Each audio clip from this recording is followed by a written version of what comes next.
วนในวิชาคณิตศาสตร์คือเก่าเนาะมาต่อบทเรียนเก่าบทที่22ของบทออกในการหมายส่วนเนาะมาขอในบทฝึกหัดเนาะบทฝึกหัดขอที่หาเพราะว่าขอที่4เสื้อฟ้าเป็นเบียร์บานเขาที่ก่อนเนาะแล้วก็ขอในขอที่4ขอในขอที่หาเนาะขอที่หาเป็นว่าเพิ่นต้องตั้งแต่หู3เจที่แต่ละทางแทนได้3เมตรหรือ4เมตร5เมตรตามลำดับของท่ามา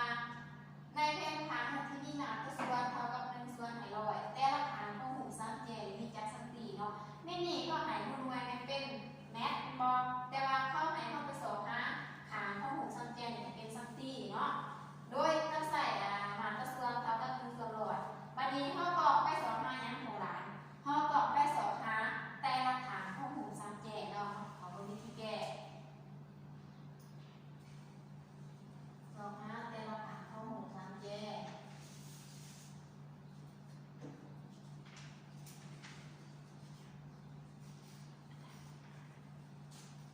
นี่เนาะที่เสิร์ชจากมาหนึ่งตัวอย่างคือ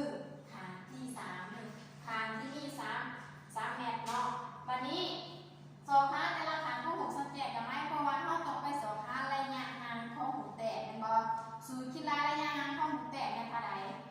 ระยะห่างของหูแตกเท่ากับระยะห่างจุดจิ้มเนาะมาพูดให้มันส่วนเนาะระยะห่างหูแตกที่เสิร์ชสัญลักษณ์ตัวอักษรอย่างแน่ตัวอักษร A เนาะมีแต่ว่า e ตั้ง0ใส่0เลยเนาะเข้า0เสียเลย0เท่ากับA เนาะเท่ากับโบราณภายในจิ๋วกี่เท่ากับ E เราก็พูดให้มาตะส่วน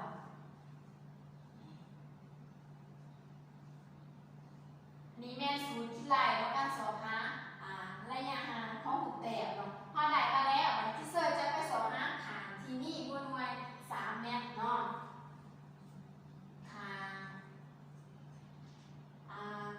สอบหาฐานที่นี่หน่วย3เมตร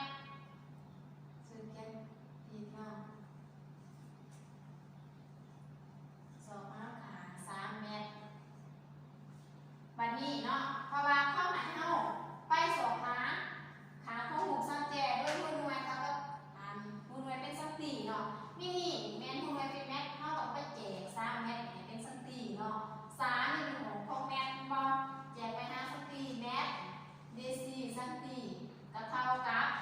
300เนาะ3เมตรเท่ากับ300สันติเป็นมาแทนใส่สูตรเนาะ A เท่ากับ B มีค่าเท่ากับเท่าไหร่300เอา300สันติเมตร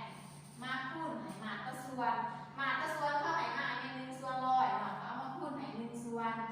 100วันนี้อันนี้แม่เขาได้หูทางกันคูณเลขส่วนเนาะก็เอา300มาคูณให้1ได้อยู่300เนาะแล้วมาส่วนให้100 300หารให้100ออกเท่าไหร่ออกอยู่เท่าไหร่ภายในได้กับพี่เสริมออกอยู่3เป็นบ่วันนี้ค่าของ A มีค่าเท่ากับ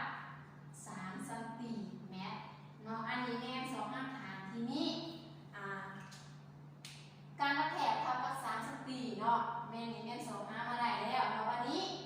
ย่างอีกที่เหลือคือ4เซนติและ5เซนติที่เสิร์ฟฝากให้พวกร้าน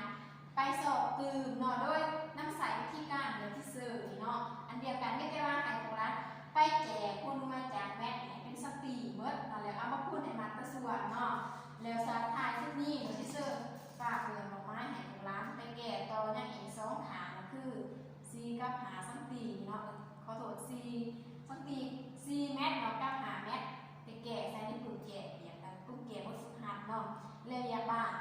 ที่เสิร์ฟฝากให้พวกร้านไปแก่บทฝึกหัดข้อที่6ของในปุ่มเนียนหน้า190เนาะให้พวกร้านแก่ใส่ปุ่มแก่บทฝึกหัดคือเก่าเนาะแล้วท้ายส่งมาให้ที่เสิร์ฟกดตำรางเนาะบัดนี้เพื่อนที่สร้างเนาะพวกร้านแต่ละคนจงรักษาสุขภาพเนาะบ่ให้ไปเที่ยวหรือว่าออกไปนอกน้ำร้อนน้ำเย็นน้ำกดกล้วยยังหอมมาก